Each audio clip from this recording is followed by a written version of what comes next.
Bienvenidos y bienvenidas a un nuevo episodio del podcast oficial de Entrepreneur Innovadores, el mejor lugar para descubrir historias inspiradoras, consejos y estrategias para ayudarte a alcanzar tus metas y hacer realidad tus sueños. Si nos estás escuchando en YouTube, apóyanos con un like, dándole click a la campanita y suscribiéndote al canal. Y en Spotify, Amazon Music o Apple Podcast, dándonos seguir y calificándonos. Hoy tenemos de invitada a Mariana Osuna, Strategic Partnerships Manager de Fondeadora, una de las empresas pioneras y referencia del sector fintech en México, la cual ofrece grandes beneficios tanto para individuos como para empresas. Hablemos con Mariana sobre la impresión que causa entrar a la industria tecnológica, cómo seleccionar las alianzas que realmente te estén sumando y las puertas que abre la transparencia. No importa qué te dediques, sigue innovando. Hey, aquí Sebastián Aguiluz, cofundador y CEO de Entrepreneur, y quería venir a contarles qué hacemos en la empresa cuando no estamos haciendo este podcast que nos encanta. Somos una empresa con cientos de speakers de todo el mundo que nos ayudan a crear espacios que democratizan el pensamiento emprendedor. Cada mes en la Ciudad de México tenemos eventos abiertos al público para que aprendas de los grandes innovadores y los diferentes lados de ser emprendedor. Y si quieres llevar Entrepreneur a tu empresa u organización, producimos eventos, podcasts y talleres privados. Toda la información puedes encontrarla en entrepreneur.mx o puedes mandarme un WhatsApp al +52 55 32 22 91 84 o un correo a sebastian@entrepreneur.mx. Escríbenos y seguro podemos hacer grandes cosas.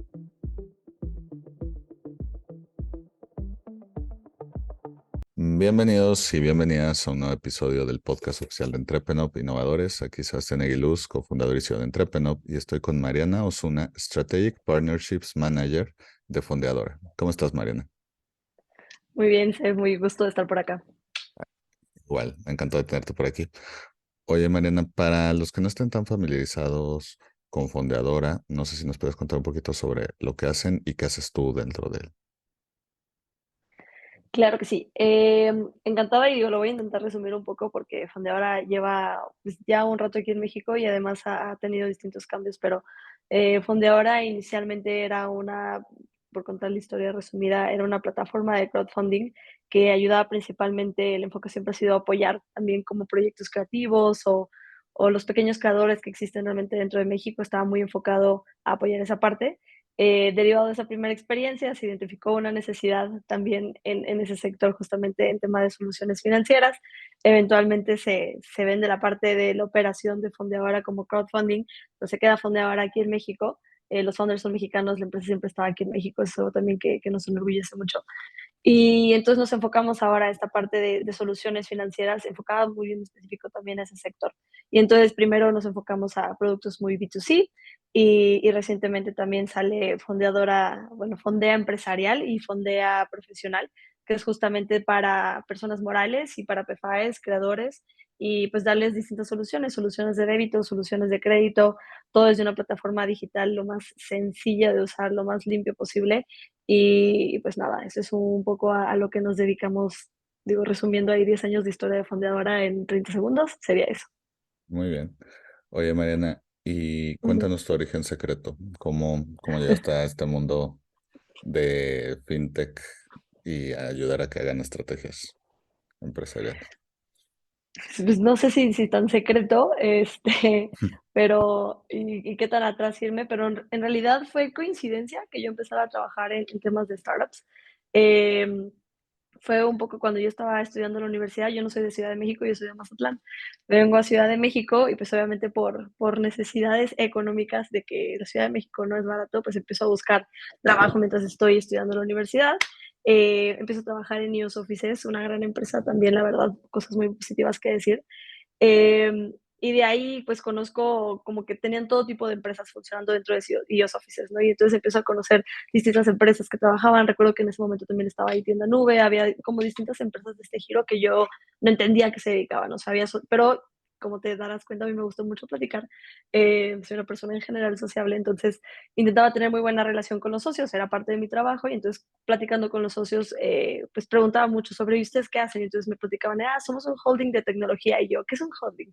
Entonces empezaba como a interrogar ahí un poquito y había muchas cosas que me llamaban la atención. Eventualmente alguien por mi tipo de perfil como muy curioso que tenía, me empiezan a recomendar con alguien, me dice, oye, deberías de hablar con esta persona, tiene justamente varios proyectos que creo que podrías, te parecieran muy interesantes. Empiezo a trabajar ahí y entonces, de verdad, así recuerdo, me invitan a comer y me preguntan como de, ¿y qué es casi, casi qué sabes de internet? Y yo, conectarme a Wi-Fi. O sea, de verdad, yo muy, muy poco conocimiento del tema. Yo estudiaba relaciones internacionales, pero siempre he sido alguien muy curiosa. Y ahí empieza un poco el camino, porque entonces lo que estuvo muy bueno, lo que es una superventaja de cuando no sabes nada, es que todo está libre para que lo aprendas. Entonces, pasé de no saber nada a literal tener que aprender un poco todo cómo se trataba dentro de un startup y un proyecto. Me metía mucho temas de usability. Eh, Empezaba yo entonces de no saber qué era un wireframe, de pronto yo tenía que diseñarlos y tenía que hacer mockups funcionales. Me enseñé también a usar Webflow, por ejemplo, para poder llevarlas juntas con el equipo de diseño. Me enseñaba como todo este tipo de cosas para yo poder llevar realmente como los proyectos y eran 5 proyectos distintos. Uno era una plataforma de comunidad, otro era justamente una plataforma para hacer como user testing y toda esta parte. Y entonces me metí muy de lleno y me encantó. Y eso fue un poquito como fue el inicio. Luego ya voy distintas trabas que de pronto me alejaron y luego, pero yo siempre quise regresar a temas de startups, eventualmente regresé y ya no me he movido desde entonces y la verdad es que me encanta. Oye, Mariana, cuéntame, Mm. por ejemplo, como alguien que, como tú dices, no conocía, no estaba tan familiarizada con Ujú, el uso de la tecnología.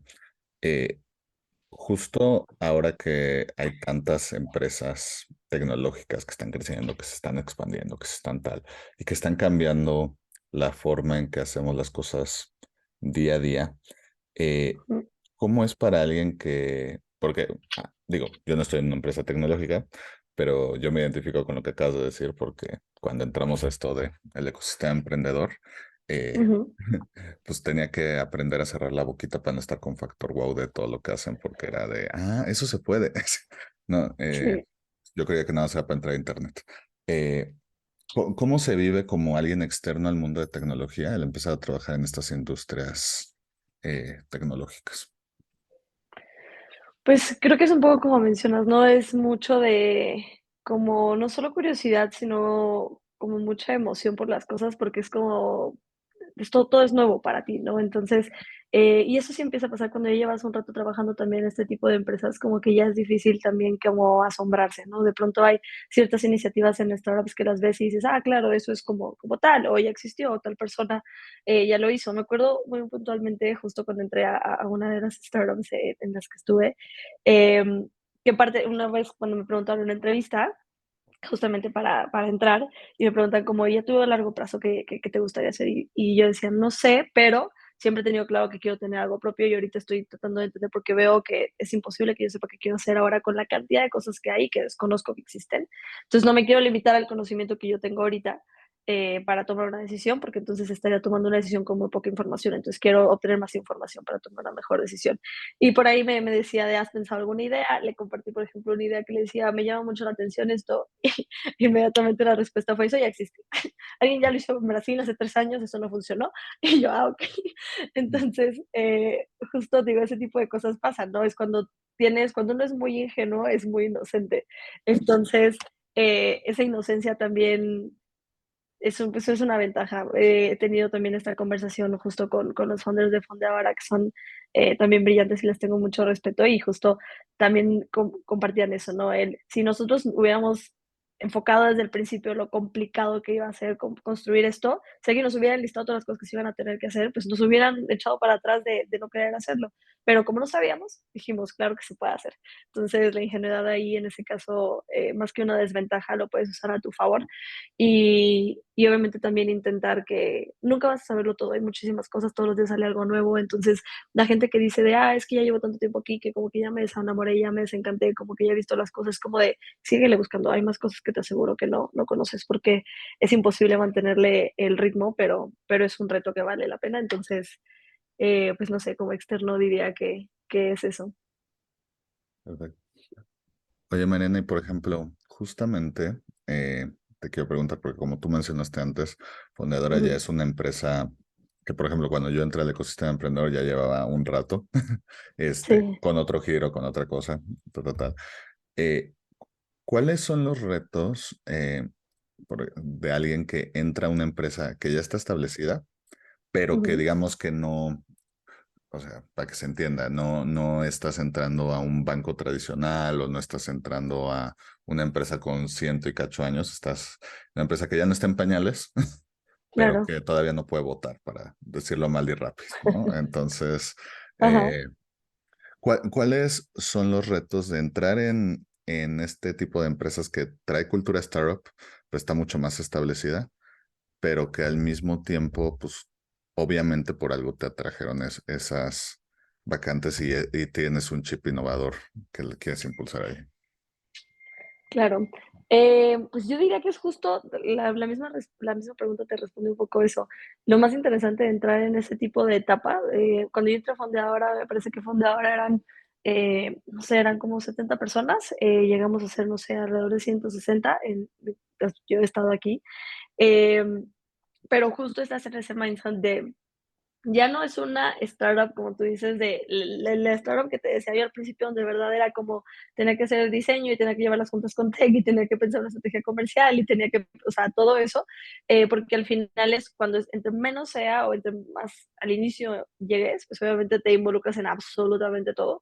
Y cuando llegas ya a una etapa más avanzada, estás como, tienes que tener ese mindset de meterte a lo que sea y de no tenerle miedo a las cosas y de ser muy hands-on y todo esto, al mismo tiempo que ya hay ciertas reglas, ¿no? Porque cuando estás en esa etapa chiquita, pues realmente no hay reglas, lo vas construyendo en el camino. Pero ahorita ya hay reglas y más al final de cuentas, cuando ahora nosotros siendo pues una entidad regulada y que al final de cuentas tocamos un tema muy, muy sensible e importante y nos tomamos también el compromiso con esa seriedad que es el dinero de la gente, pues no es como que puedes ahí andarte inventando las cosas. Entonces es como ese balance entre cómo le das a la gente libertad de actuar y que tengan ese chip startupero de ponerse la camiseta y hacer las cosas y que no le tengan miedo a nada, al mismo tiempo que tienes que mantener un poquito sobre el control de aquí no tampoco, o sea, tampoco es una anarquía de cada quien haga lo que quiera, porque al final de cuentas también necesitas seguir ciertas reglas y necesitas cumplir ciertos procesos. Instaurar procesos es súper difícil porque recibes muchísima resistencia de la gente que está acostumbrada a no trabajar con esos procesos así establecidos. Entonces, creo que es lo más difícil, o sea, pasar de ese como caos controlado característico de las startups a de pronto tener que ser un poco más cuadrado.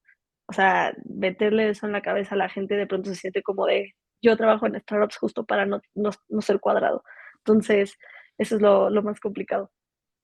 Perfecto. Oye, justo hablando de este balance, supongo que justo en el sweet spot donde están ahorita como empresa, pues también, o sea, supongo que a ti en esta parte de alianzas, te Ujú, abre un abanico de con quién puedes hablar porque puedes, trabajar con diferentes niveles, con diferentes instituciones, ya son lo bastante grandes como para que los agentes más grandes quieran trabajar con ustedes, pero también tienen este ujú. espíritu startup para los chicos.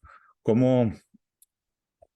Sobre todo porque es una marca que no es tuya, pero obviamente tiene la camiseta puesta. Eh, Sí, claro. ¿Cómo buscas encontrar el fit perfecto para que una estrategia haga sentido? Una estrategia empresarial. Eh, Alianza empresarial, disculpa. No te preocupes. Creo que lo principal es, y lo voy a hablar ahorita muy, muy específico para la parte de fondeadora empresarial, ¿no? Porque al final es muy distinto una estrategia cuando se trata de algo B2B que el producto de débito que está enfocado a B2C. Em, pero diría que lo principal es que tiene que ser empresas, obviamente, que estén alineadas también con el tipo, va a sonar muy cliché, con el tipo de valores que tenemos. Ya sé que todo el mundo contestaría eso, pero es muy cierto. O sea, no podríamos nosotros, no nos daría orgullo, por ejemplo, hacer público o comunicar que tenemos una alianza con alguna empresa, no sé, cuyos valores nosotros no creamos o que ya sabemos que hubo ahí alguna situación un poco shady que nos puede a nosotros fuera de ayudarnos a generar una buena reputación, que al contrario nos cueste reputación, porque al final es lo más importante que tenemos. Si queremos que la gente confíe en su dinero, nuestra reputación es lo más importante. Entonces intentamos cuidar mucho esa parte y obviamente también nos enfocamos a cuál es el objetivo de esta empresa. Si esta empresa lo está haciendo nada más estamos buscando alguna alianza comercial meramente porque la persona es como, de aquí saca un beneficio financiero y listo, y ya está. pues ya sabemos que es algo que a largo plazo no es escalable, no es una alianza realmente que se vaya a fortalecer mucho, porque la persona está mientras obtiene un beneficio económico y luego se va a otro lado, y entonces ese tipo de alianzas pues tampoco son lo ideal. Em, y entonces creo que eso es lo principal, o sea, empresas que estén alineadas tanto en su forma de trabajar o en el que es un poco su propósito, como también alianzas que veamos que a largo plazo hacen sentido y que no nada más como ahorita alivian un pain, pero más adelante la verdad es que no tenemos interés de continuar. Entonces creo que son las dos cosas principales ahora. Perfecto. Oye, y en tu experiencia, eh, y bueno, punto de aparte, porque creo que es importante decirlo, sí suena cliché como dices, pero lo que siempre digo es que eh, por algo, cuando una frase se dice mucho, normalmente es por alguna razón, ¿no? O sea, eh, siempre acabamos los episodios con tres sí y tres no para emprendedores, y una vez alguien me dijo, eh, oye, pero es que me eché varios episodios de golpe y hay varios que se repiten bastante. Yo, por algo, si gente si gente de diferentes sectores te están dando el mismo tip, pues probablemente, o sea, Claro.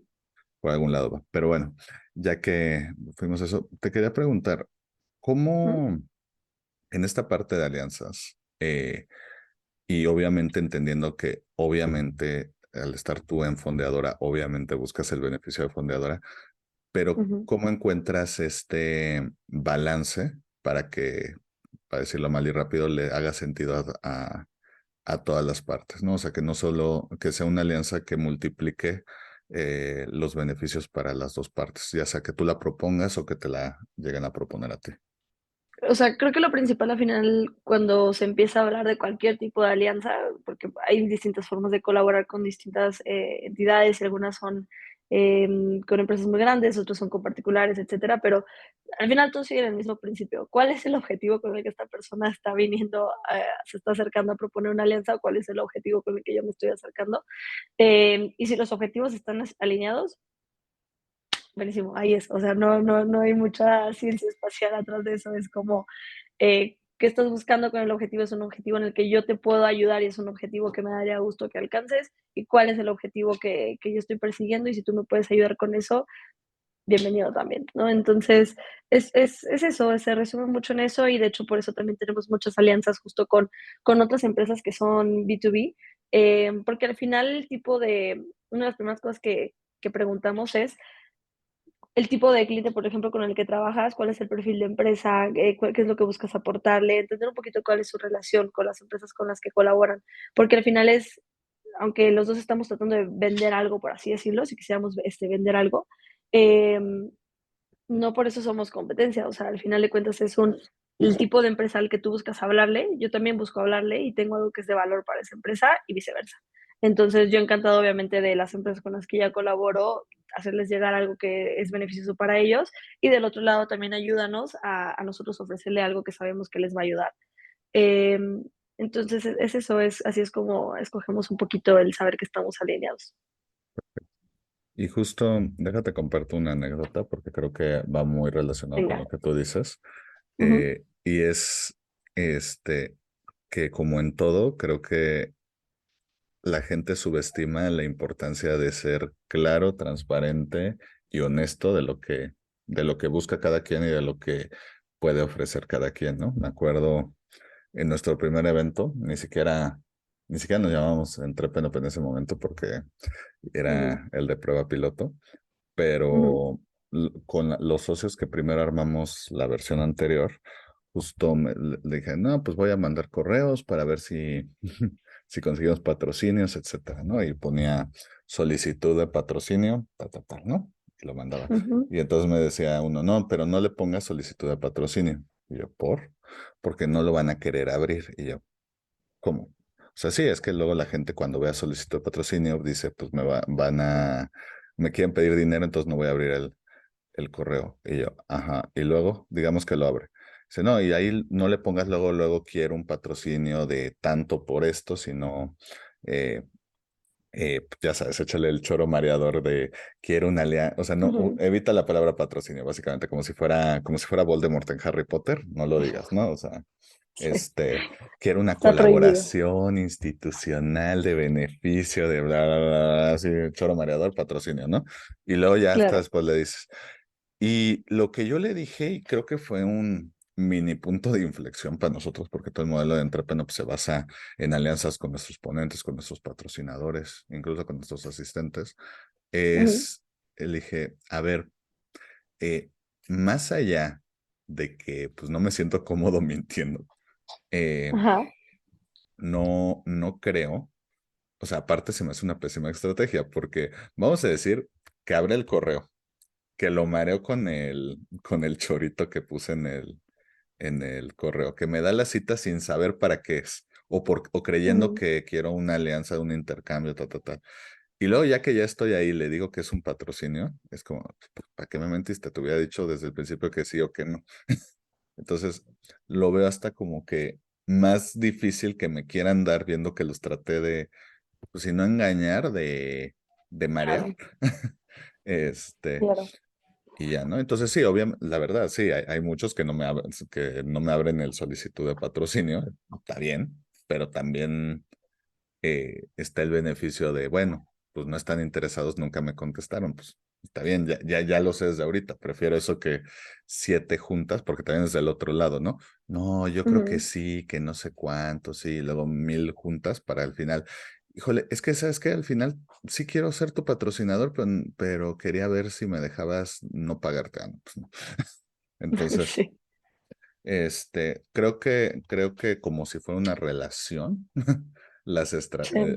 tiene que haber comunicación, tiene que haber entendimiento y tiene que haber transparencia y honestidad. Y creo que si lo albergas de esa forma, se van a dar cuenta que hay muchas personas y compañías, y las compañías están conformadas por personas, que están más dispuestos a Mm. ayudar de lo que uno que creyera, y que a lo mejor no te pueden ayudar, pero no te pueden ayudar no porque no quieran, sino Ujú. porque como dijo Mariana, los objetivos van por otro lado, se quedaron sin presupuesto, les caíste mal, no sé qué sea, pero Ajá. no sé qué piensas tú. Pues, justo se me hace muy interesante porque yo concuerdo mucho con la idea de siempre ser muy directo y te digo, yo creo que es lo mismo de al ser de Sinaloa, y eso me lo dicen bastante, es como mi forma de ser es ser muy directa, ¿no? Y hasta cuando tenemos alianzas con personas que son también del norte del país, es como, uy, esto va a fluir perfecto porque ya sabemos la forma de trabajar y hay formas como muy particulares, ¿no? Y Y al final es algo que empujamos muchísimo, pero justo alineado a lo que mencionas es un como ser directo, pero también tener como cierto tacto. O sea, una de las cosas, y yo creo que ahí a lo mejor y me adelanto ahorita que me comentabas de que al final siempre se termina con tres sí y tres no, yo creo que te voy a terminar poniéndote algo de eso, que es nunca pierdas una oportunidad para vender. Todo lo que haces es venta. Entonces, al final es cuando tú estás platicando con una persona, tú te estás vendiendo a ti mismo. Cuando estás en una entrevista de trabajo, te estás vendiendo a ti mismo. Cuando tú estás saliendo con alguien, te estás vendiendo a ti mismo. Cuando estás en una comida familiar, a final de cuentas, tú estás hablando de algo, tú también estás vendiendo cuál es tu posición dentro de esa dinámica. Entonces, todo, al final de cuentas, no deja de ser venta de tu persona, del tipo de cosas que quieres que los demás también relacionen contigo. Entonces, cuando estás, a final de cuentas, cuando te dedicas a temas de alianzas, siempre tienes que ser una persona muy directa, nunca buscar engañar ni nada, porque una alianza solo va a servir, o una buena relación comercial, de pareja, de amistad, de familia, lo que quieras, solo va a funcionar si las dos partes no desconfían de la otra. O sea, si hay una confianza mutua, no te digo que sean mejores amigos, pero que no haya desconfianza. En donde empieza a haber un tema de desconfianza porque le intentaste echar un choro mareador o decirle con palabras bonitas otra cosa para ocultar tu verdadera intención, ahí ya valió. Entonces, una cosa es ser muy, muy directo, pero también de una forma en donde se sienta muy natural la interacción, ¿no? Y digo, ahí me voy a otras cosas. A mí me gusta muchísimo leer y siento que hay libros que deberían, incluso si hay personas que yo entiendo que ese rollo así de sentarse a leer, aunque cada vez está más como normalizado y todo esto, el tema de, ¿cómo se dice? Y se me va un poquito la palabra, como de sacar información en los distintos formatos que existe. Siento que hay ciertas lecturas que son obligatorias, como el tema de How to Win and Influence People. People. Ujú. Eh, Ujú. Entonces, justo uno de los principios que te dice ahí, o sea, eso para mí es como, hay varios principios que son atemporales a final de cuentas, porque es un tema de, literal, de la personalidad del ser humano, o sea, de a todas las personas les gusta hablar de sí mismas, a todas las personas les gusta sentirse escuchadas, a todas las personas tienen esa necesidad de sentirse aceptados. Entonces, eh, eso, a final de cuentas, aunque no es un libro de ventas, los principios que vienen en ese libro aplican para las ventas, porque tú necesitas también tener muchas ser muy inteligente en tener habilidades personales para interactuar con las personas en el sentido que la gente se sienta muy tranquilo contigo, que se sienta de si esta persona me está diciendo algo, puedo sacar algo de valor de aquí. Y esa es la otra cosa que es muy importante. Generas confianza cuando das valor sin recibir nada a cambio. O sea, si yo te puedo dar valor a ti primero, eso es una cosa importantísima. Si yo te doy valor a ti primero, es más probable que tú después voluntariamente me lo des.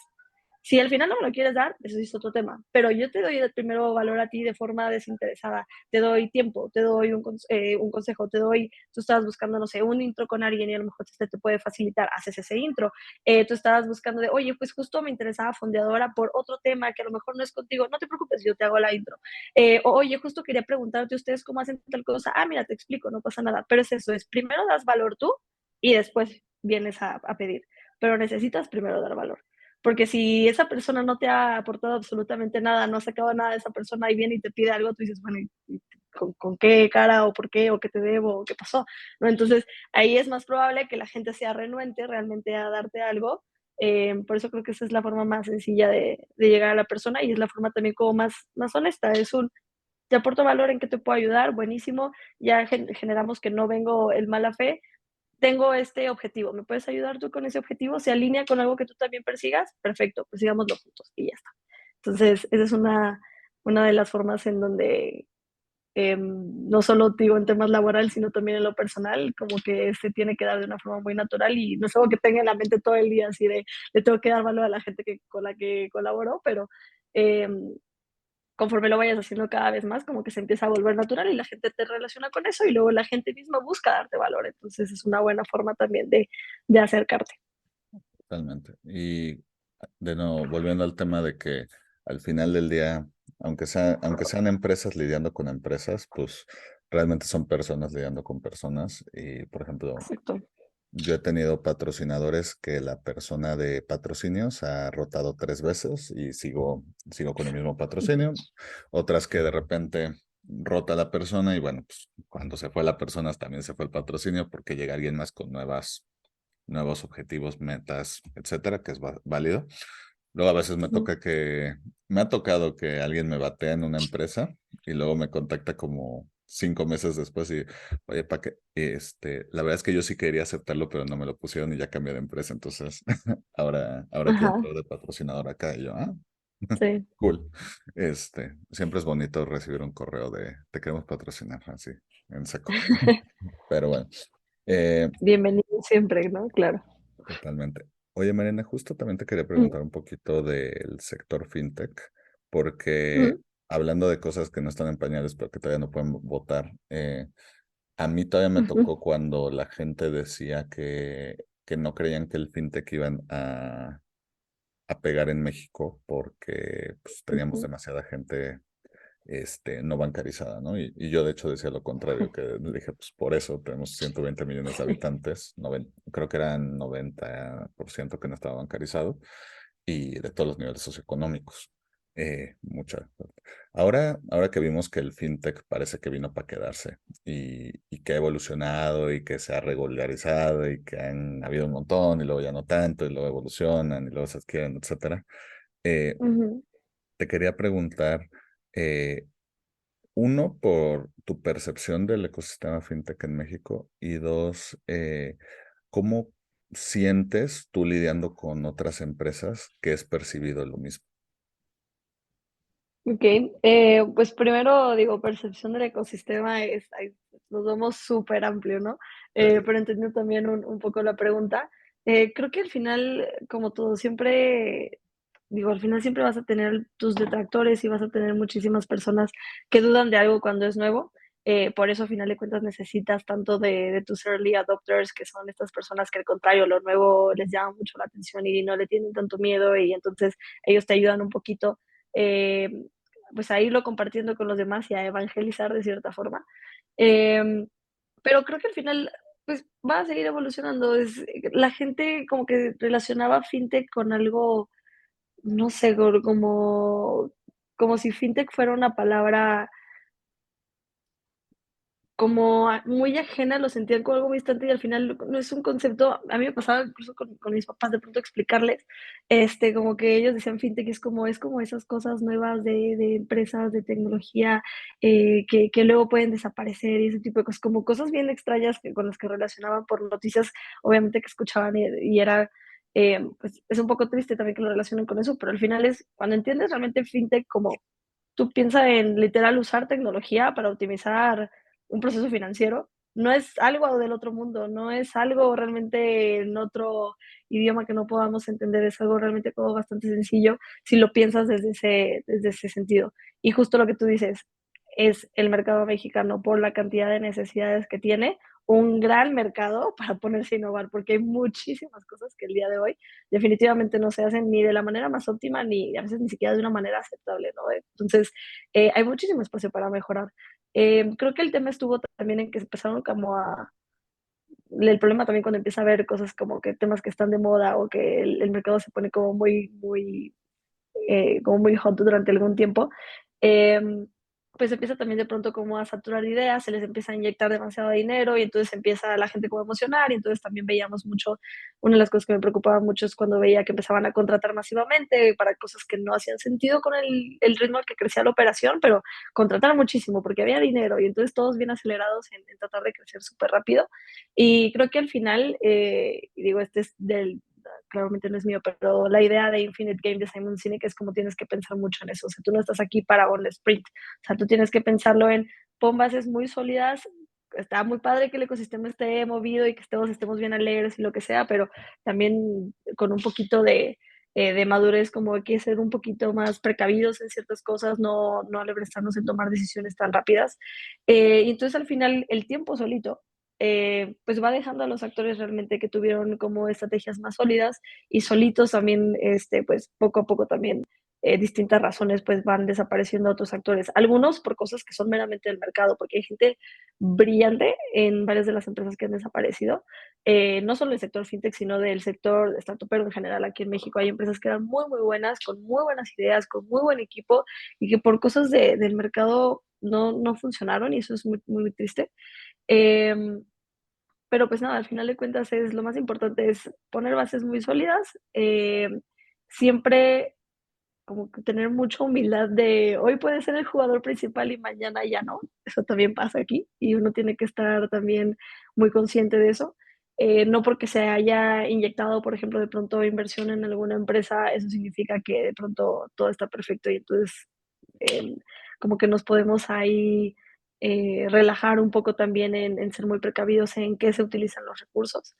Y pues nada, creo que eso es un poco como veo el sector. Al final digo, por mencionar este tema en específico, pero al final las distintas empresas del ecosistema de startups aquí en México me siguen una dinámica similar, ¿no? Es como está muy padre la dinámica, júntate del mejor equipo que posible, agarra a gente brillante, el mercado es muy interesante, no te limites por eso, pero también sé precavido, como que llega con humildad, piensa en el largo plazo, toma decisiones como no aceleradas y también pregunta muchísimo. Ahí la cantidad de personas que están aquí en México de advisors o de founders actuales o de ex-founders, etcétera, con quienes te puedes acercar. Justo tú mencionabas eso hace rato, que están dispuestos a ayudarte si te acercas a preguntar, son muchísimos. Entonces hay muchísima gente realmente a quien acercarte y consultar para entender un poquito mejor el mercado mexicano, porque sí es un mercado muy particular, pero con mucho potencial. Yo lo veo con mucho potencial realmente dentro de Latinoamérica, no lo digo solo por ser mexicana, pero se me hace un mercado realmente muy, muy interesante. Perfecto. Oye, Mariana, para ir Uh -huh, terminando, a todos los invitados del podcast Innovadores les pedimos sus tres sís y tres no para emprendedores, es decir, tres cosas que un emprendedor debería hacer sí o sí y tres cosas que debe uh evitar a -huh. toda costa. Tres mandamientos y tres pecados capitales. ¿Cuáles serían los tuyos? Uf, no sé si solo así como emprendedores, porque digo, ahí tendría que hablar un poquito en general. Em, pero creo que digo, tratando de enfocarme un poco a emprendimiento, creo que una de las cosas más inteligentes que puedes hacer es de rodearte de gente muy inteligente. O sea, rodearte de gente más inteligente que tú. Porque al final eso, aunque no te des cuenta en el momento, en el largo plazo, sí tiene un impacto directo sobre el tipo de persona en la que te conviertes. Entonces, y todos lo saben, al final siento que todo el mundo en el fondo lo sabe. Sabes realmente cuáles son las personas con las que inviertes mucho tiempo que no te están aportando, pero por X o Y razón uno se rehúsa realmente a tomar ciertas decisiones, ¿no? Y entonces, ródeate de gente muy inteligente, creo que eso sea lo primero. Dos, mm, digo, de nuevo, me voy a ir otra vez cliché, pero por algo es cliché, es reponte muy rápido, o sea, de lo que sea, o sea, te va a pasar todo tipo de cosas. Tu estrés de hoy o sea, va a ser el estrés de ayer y mañana vas a tener otro y así sucesivamente. Pero siempre va a haber distintos motivos que te hagan no sentirte al 100. Pueden ser temas personales, pueden ser temas emocionales, pueden ser temas financieros, pueden ser temas laborales, etcétera, pero no te suma absolutamente nada quedarte en ese estado. Entonces, intenta reponerte lo más rápido posible de lo que sea que esté pasando. Somos seres humanos, somos seres sentimentales, entonces se vale de pronto que algo nos llegue a pegar, pero entre más rápido te repongas, más rápido te pones a pensar en lo siguiente y a solucionar lo siguiente y a darle a lo que viene, y entonces creo que eso sería lo siguiente. Eh, y creo que el último también sería, pues, esta parte de invierte muchísimo en ti. O sea, invierte tiempo en ti, invierte todo lo que puedas aprender de la gente de la que te rodeas, digo, va relacionado con el primer punto, pero eso es algo que una amiga me dijo también hace tiempo, que era todas las personas que conoces saben algo que tú no. Hasta la persona que menos te imaginas, todas saben algo que tú no. Entonces, dedica mucho tiempo también a poner atención en qué es lo que a mí me falta hoy que puedo estar aprendiendo, ¿no? Entonces, aprende de distintos temas, vuélvete una persona interesante. Si eres una persona que se dedica a finanzas, no tienes que hablar solo de finanzas, es muy válido que te gusten otras cosas. Entonces, creo que una de las mejores cosas que te puedes volver es si puedes ser lo que sea alguien muy interesante. Alguien, no recuerdo en dónde escuché eso, pero me encantaba eso, que era vuélvete alguien que sea difícil de definir. Que cuando alguien te quiere presentar de, oye, ¿cómo es Sebastián? Híjole, ¿por dónde empiezo? ¿No? Que te digan eso, que te digan como, no, es que Sebastián es tantas cosas que está difícil de definir. Entonces, y eso solo lo logras invirtiéndote tiempo, curiosidad, estudiar de distintas cosas. Pues nada, creo que ese sería un poco el tercero. Sobre los nos, digo, ahí me voy a regresar al que te mencionaba hace rato, el de no pierdas una oportunidad para vender. Em, Porque al final de cuentas nunca sabes de dónde puede venir tu siguiente contacto, tu siguiente salto laboral, de dónde puede venir la siguiente oportunidad de, si quieres emprender algo, por ejemplo, no sabes dónde va a salir tu siguiente co-founder, si es que vas a tener co-founder, no sabes de dónde puede venir tu siguiente, no sé, mejor amigo, etcétera. Entonces, como que nunca pierdas también una oportunidad como que para venderte a ti mismo, ser una persona también muy segura, creo que también es muy importante.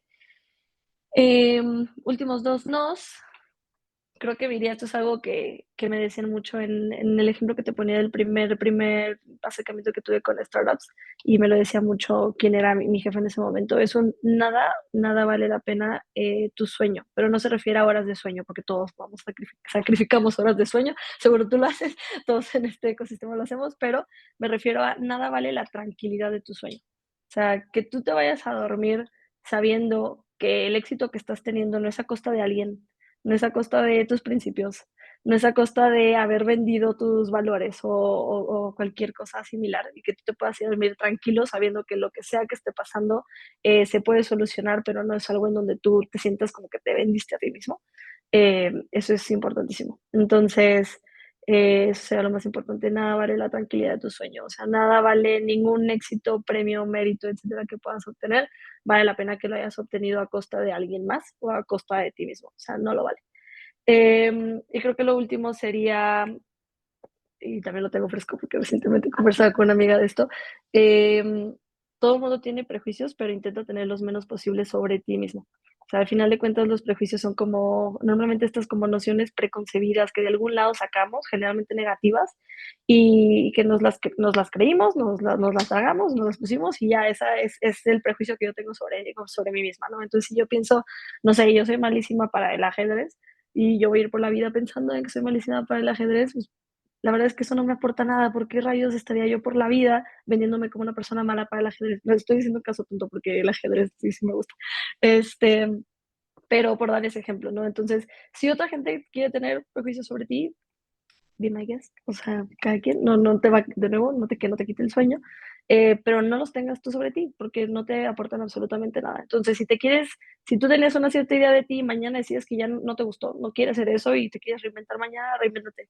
Total, o sea, no le tienes que rendir cuentas a nadie, entonces reinvéntate, tira esos prejuicios a donde quieras y vuelve a hacer, como que vuelve a tener esta idea de ti, vuelve a construirte y no le debes como explicaciones a nadie, ¿no? Entonces, pues nada, creo que esos serían mis 3 no. Espero que sí haya dicho los 3. Sí, sí, sí. Oye, Mariana, si alguien Ujú. quisiera pues, abrir una cuenta con Fondeadora, ponerse en contacto contigo, pues, no sé, ver cualquier forma de solución o hacer una alianza estratégica, ¿cómo pueden enterarse de Fondeadora en redes?